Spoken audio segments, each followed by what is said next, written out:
Joshua Dominique Agustin. I am Justin Busran. I am Queenie Elizabeth Siao. And this is The Bottom Line.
Nagtataka po kayo bakit nandito po ako ngayon sa Starbucks.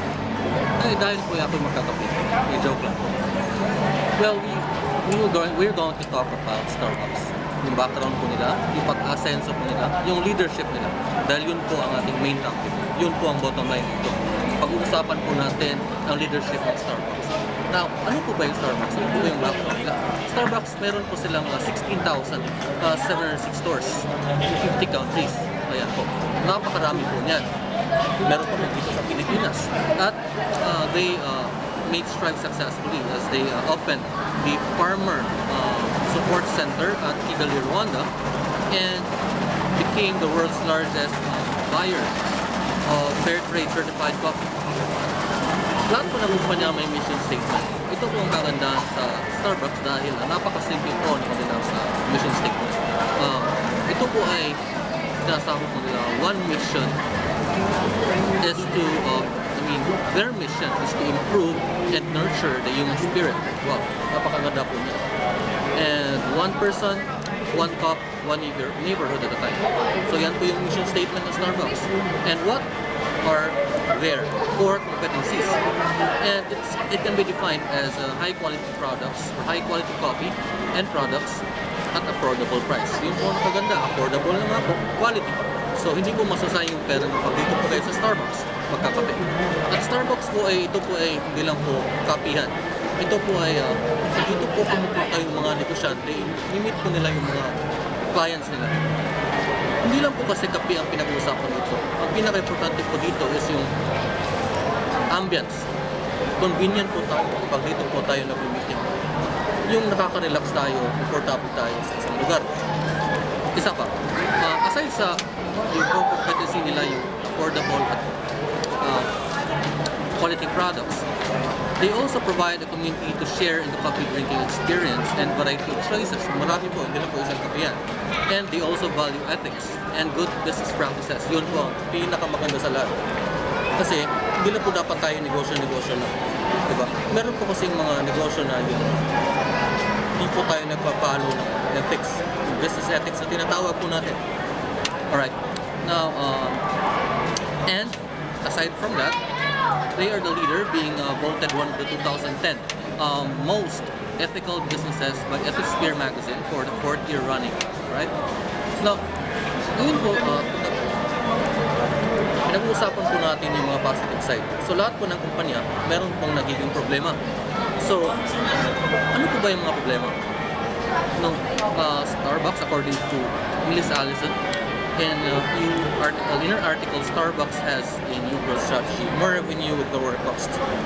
Now, ang problema po dito is Starbucks has closed 900 stores and eliminated 34,000 jobs. Now, isa pong nakakalungkot po ang pangyayaring ito dahil nadadagdagan po yung unemployment rate. Now, bakit po ba ganun? Papag-uusapan po natin yan. Well, let's talk about the SWOT analysis. Now, let's begin with the strength number 1. Ano po ba yung strength nila? ito po yung tinatawag ng brand identity. Brand identity dahil po yung company is consistently, ito po nakalagay dito, consistently maintain its brand even without heavy marketing. Yung tama po. Kasi yung market po nila ay yung pong mga sinasabi natin, class A. At kami-maintain po nila yung brand identity nila dahil nag-provide po sila ng mga quality na produkto at affordable pa. So, isa pa yung ambience nila maganda rin. Now, isa din po yun sa strength nila, yung quality. Okay? At yung location. Right? And they're also offering many products, so that's variety. So, they're offering variety of products. So, yung sa strength nila. And isa pa na nakalagay dito is yung store ambience, yung sinabi ko nga kanina. At yung ethics. Yun. So, how about yung weakness? Ito po tayo, ito po yung problema. Number one problem or the weakness of Starbucks is the overexposure, right? So, sinasabi ko dito, overexposure that Starbucks goal is to have 30,000 locations stalled in recent recessions. By becoming overexposed, they risk losing the unique quality they were founded on. Right? Yung overexposure, marami na po silang store sa isang location or sa isang lugar. So, hindi po yata po na yun. Right? Now, weakness number 2 is by constantly adding products, some products have lost value, right? Shadow's best coffee, for example, and they are risky efforts, right? So, nakalagay po yan dito. Ito po ay pinapakita ko or binabasa ko sa inyo dahil ito po ay isang ebidensya. These are the facts na bakit sinasabi ko na yun, nag-close down nga po sila, nagka-problema po sila. Sabi ko, sa weakness nila is the risky investment in more locations. Yan. So, isa sa naisip ko na rito is bakit hindi po sila mag-expand internationally, right? So that they will learn different cultures, different markets, so that they will cater different markets good. And low risk po siya para sa kanila kasi they're expanding na po sa different markets. Okay? Now, ito po yung mga sinasabi nating opportunities nila. So, ano po ba yun? Customization. International markets yun, nakasabi ko po. On-the-go lifestyle and partnerships. So, partnerships. So, when we talk about partnership, so hindi mo sosolohin yung problema.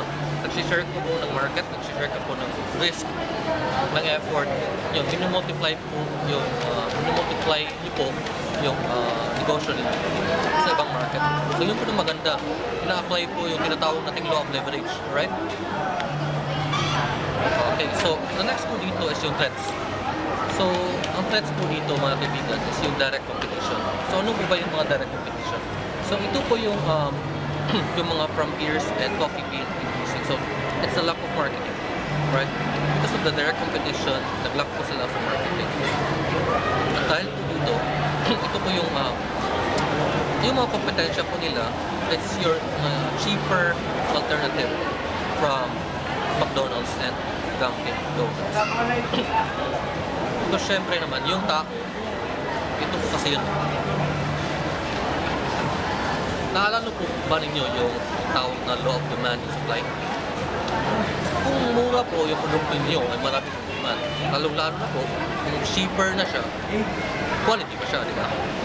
So kaya nga, ito ang naging problema po ng Starbucks dahil po sa competition na may mga murang presyo po ng kape. Alright? So, ito po din, yung recession. Recession has affected customers' willingness to spend. So, it's a greater risk in investment. Okay, so let's talk about the summary, right? Yung strength po nila is the brand identity at yung convenience. At yung naging problema po ng Starbucks is yung overexposure. Okay? Yun po talaga yung naging main problem nila. Okay? So, ito naman po yung opportunities is again, the customization, the on-the-go lifestyle, direct competition. And at yung threats po is the direct competition and cheaper alternatives. So ngayon, paano po ba how did the Starbucks make a solution regarding this problem? So nag-offer po sila ngayon ng mga cheaper coffee, like mga instant coffee lines nila. At yun nga po, yung international expansion nila, doon po sila bumawi, ladies and gentlemen. So, ayun, nakabawi na po sila. Dahan-dahan po sila nakabawi. Dahil po doon, dahil po sa sinasabi nating innovation. Innovation sa produkto, innovation sa marketing. Yun nga, nag-international na sila. At yun po ang kagandahan. Ladies and gentlemen, iniimbitan ko kayo na pumunta po kayo dito sa Starbucks. Dahil yun nga, maganda yung ambience, nakaka-relax. At yung may mga business meeting po kayo, dito na lang po tayo. Dito na lang po kayo. So, ladies and gentlemen, thank you so much for listening. And I hope you learned something. Thank you. And God bless. Especially po sa aming instructor, Dr. Odette. Maraming salamat. Ayan, mga kaibigan, magandang gabi. Dito naman po tayo regarding po ito sa Starbucks. So, mag-interview po tayo ng isang empleyado. Siya po si Ma'am Cathy, supervisor po ng Starbucks. Okay, so tatanong po natin yung recent po na problema at kung paano po nila ito nasolusyonan as a leader. So, ano po ba yung mga recent po natin na problema? How do we cope up? Or paano po natin ito nasolusyonan as a leader?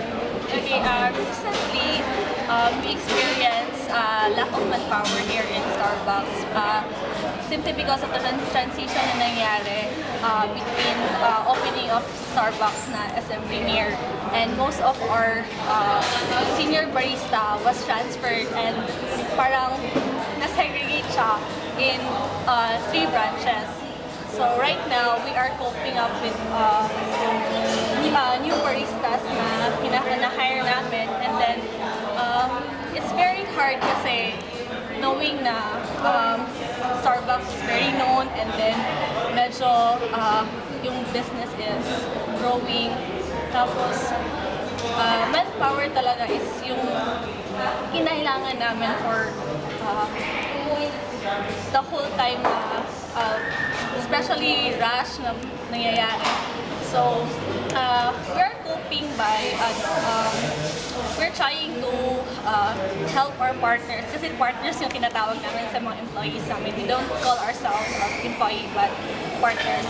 So, to our partners, we are helping them na maging flexible and do multitasking kasi wala naman kaming pwedeng magawa. As a shift leader also,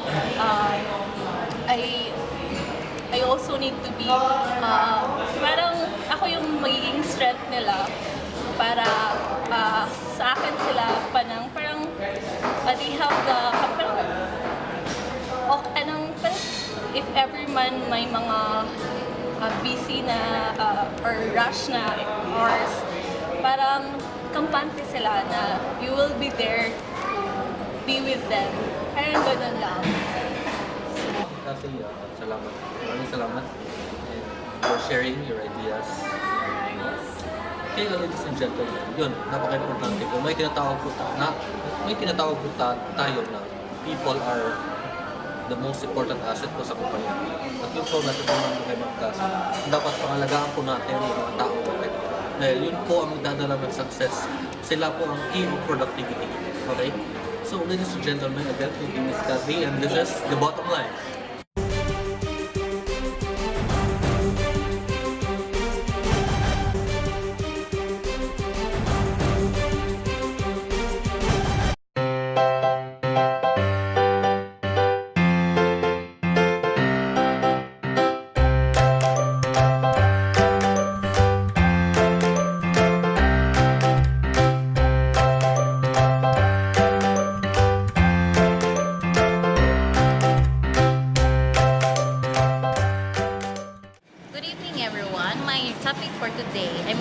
My case study for today is about female graduate students' attitude after leadership training. So, ito po ay bumabanggit po sa mga women leadership po ito. So, dito po na binigyan po sila ng mga programa kung saan ma-enhance pa po yung leadership skills nila. Alam naman po natin na noong mga unang panahon po hindi po talaga nabibigyan ng tamang opportunities ang mga babae dahil po tayo ay third world countries. At nandun na po tayo sa pagiging tradisyonal na ang mga lalaki po talaga ang nagiging pinuno ng ating komunidad. Nagsisimula po ito sa ating pamilya. Kumbaga sila na ang nagiging pinuno natin. Pero ngayon, marami na pong mga babae na bibigyan ng opportunity pagdating sa mga leadership skills. Katulad na lang po ng pagiging managers, supervisors. Ako sa case study na aking pong nabanggit sa inyo ay binigyan po sila ng 2 years. 2 years po para ma-enhance po nila ang kanilang leadership training. So sa first year po ng kanilang leadership training is binigyan po sila ng team building meal, understanding oneself, mentoring and being mentored. And then meron po tayong meron po yung phase na living a balanced life pagdating po sa kanilang buhay personal at pagdating po sa buhay nila, pagdating sa trabaho. At meron din po yung breathing life into presentation. Nandun po, pagkatapos po ng first year nila, pupunta na po sila sa second year ng kanilang pag-aaral, which is meron po rin doon yung appreciative inquiry kung paano po nila i-enhance yung leadership nila, paano po nila isasalin yung sa loobin nila pagdating sa kanilang mga followers. Base po sa naging resulta ng 2 taon po ng kanilang kanilang leadership training, medyo hindi mo makikita yung resulta kasi hindi talaga nila na-experience yung actual experience sa labas. Bali lahat ay theories at kung may actual man lang doon, puro drama lang. Based on the analysis that they've got, women leadership is more effective if it's actual. I mean, it's not just with women, but all the leaders I think. But since we're focusing in women, I think it is more better if we're going to experience it outside of those theories that we've learned from our class. And well, there's this saying goes that experience is the best teacher.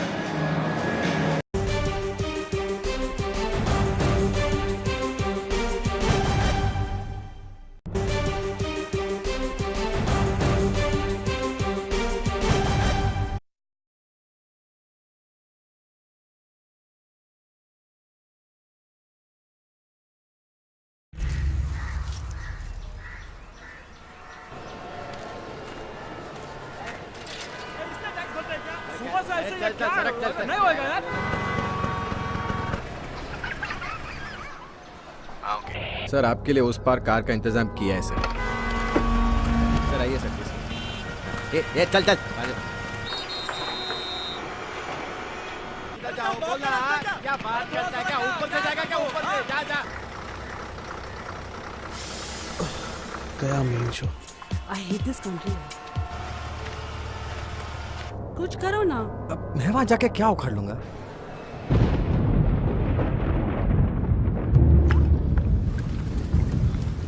कैसी जाने बूंदे आई जाने कैसा दर्द लाई सामने क्या है ये तेरे क्यों रुका है तू बता रे हो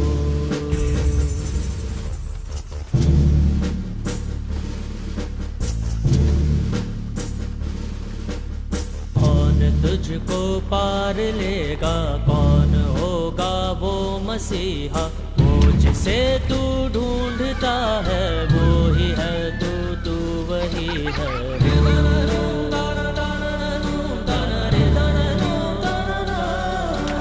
तुझ में तेरा रास्ता है तुझ में तेरा है सहारा तू ही तुझको पार लेगा तू ही है तेरा किनारा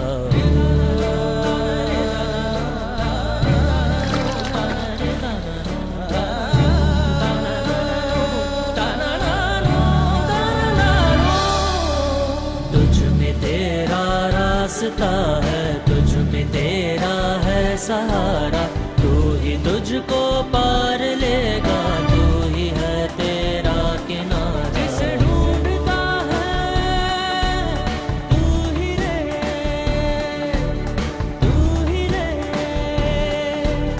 तू ही रे तेरा मसीहा हो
Hi everyone. We are here to discuss about a certain case on leadership, and it's about an electronics store. Let's find out together how we can solve the case and how we can learn from it.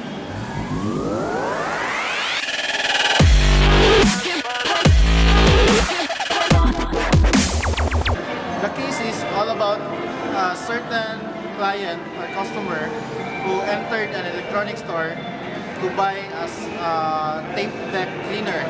And this kind of gadget is very scarce in some stores. So actually what happened is the client goes into the store, and then in the front desk there was the employee of the store. So he asked for the availability of the tape deck cleaner. Then the employee did not know what to do. So the employee of the store don't have the product knowledge at first. Then he communicated with his manager, and his manager was like dead malang. So the manager was not ready for the selling skills. So, but the employee told the customer that he will call another branch of their store, but it is far from the residence of the customer. Imagine the customer wanted that the tape deck cleaner will be available, but it so happened that it is not available in the store. But then the employee said to the customer that the tape deck cleaner is available on the other branch, so he will call the customer when the tape deck cleaner arrives. But then, all of a sudden, when the customer is about to leave the store, the manager arrived. And as what I've said earlier, the manager is like dead malang siya. And he did not even assist on the weary customer. So, but the manager said to his employee that the customer should pay first. Imagine that the customer, if you are the customer, you are obliged to pay first. Then you will be called when the product arrives. So it's like, for me, it's like very difficult because you are the one who is in need of the gadget of that kind of product, but then because of it is unavailable, then there is a hassle that you have to pay first. But then the manager did not do anything about it. So there was no sale, or there was no proper customer service happen. But then after a few days later, there was no call. There was no phone call to the customer. So the customer was a bit of worried. So the customer called the electronics store, and he initiated the call, and he asked that if the tape deck cleaner is already available. But then the employee of the store said that it is not yet available. But the customer is now going to the store. When he arrived at the store, again, the employee, very minus of his character, forgot about the transaction. The employee forgot about the transaction, and the manager is not around also. And again, the customer was so was already angry. And then he tried his patience to ask to the employee that if he can call to the other branch. But the employee called the branch, but then the branch said that the product is not yet available until in the afternoon. And now, here comes the manager. And the manager still did not do anything. It's so unfortunate. Then, the employee of the electronics store said to the customer that the product is yet available in the afternoon, and it will be transported to their branch. But because of the happenings, the negative feedback, the customer asked for a refund. So the refund was then initiated, but the lesson there is that the manager of the electronics store did not do anything, and also the employee is not very knowledgeable about the product and has no selling skills. But when it comes to leadership, the manager is like 0, rated 0 to 10, and it's a failure of the part of the electronics store, because they lost the sale, they lost the they lost the reputation of their store, they lost customer service, and at the bottom line, they lost the customer. In our case of leadership, there are a number of reasons that there was a failure of leadership. Number one is that they only care for the management only. The only concern is for the management. What I mean is, the manager made sure only that the client paid first before the product was transported to their branch. So that was a clear gesture that the manager only care about the payment of the product first, without initiating any customer service, additional customer care. So that was the number one failure of leadership there. And number two is, leadership was not a concern. The manager of the store did not initiate the leadership in his employee. He should have engaged with his employee regarding the concern of the customer.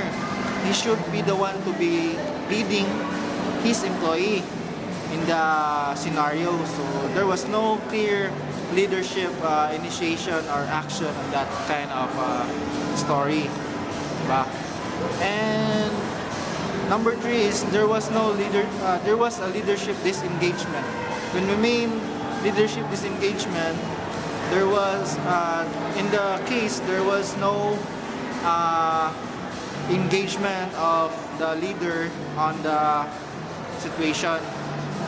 So there was a leadership disengagement, and it is very critical for a leader to be hands-on in every situation. So you should be connected with your followers, with your employees. You as the manager, you should be really engaged with the team in order to deliver satisfactory service. Okay, with the reference to the case that I have discussed to you, it is very important to take note from that case, no? Based on our analysis, that one person could not be regarded as an effective manager without the inculcation of leadership skills. So it is not possible for you to be an effective manager if you don't have the necessary leadership skills.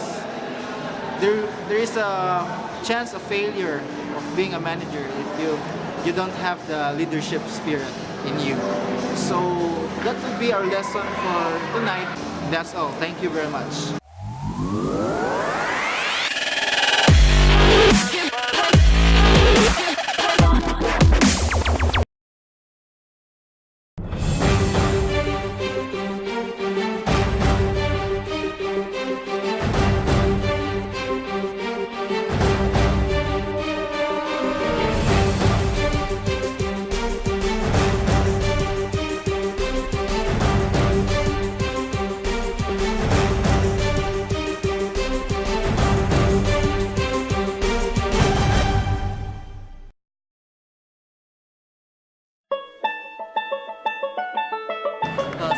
Stores in 50 countries. Ayan po.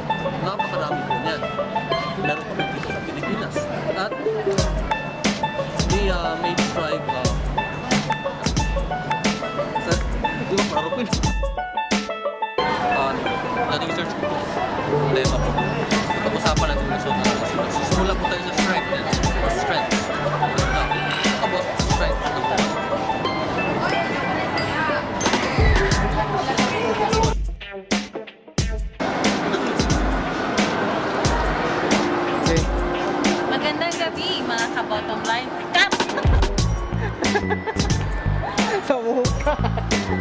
Dire ra ka. Ayaw tagbo sa ako. Ako'y mo doon. Okay. 3, action. Ang case study po na ating pag-aaralan ngayong araw na ito ay about po sa female graduate students at youth and leadership training. After Action. ang case study po na ating pag-aaralan ngayong araw na ito ay about po sa mga kababaihan na nakatapos po, nakagraduate po. Pagkatapos, Action. magandang gabi, ladies and gentlemen. Sino nga ba sa tingin mo ang mas... Siyempre, 2, 3, action. sino nga ba sa tingin mo ang mas epektibo pagdating sa pagiging magaling na leader? 1, 2, 3, action. Sino nga ba sa tingin mo ang mas epektibo pagdating sa leadership? Babae ba o lalaki? Ayon po sa case study na aming po napag-aralan na ang epektibo... Oh! Mas maganda ako o siya? Ha? In the case, it is very important to note that one effective manager could not be possibly an effective manager without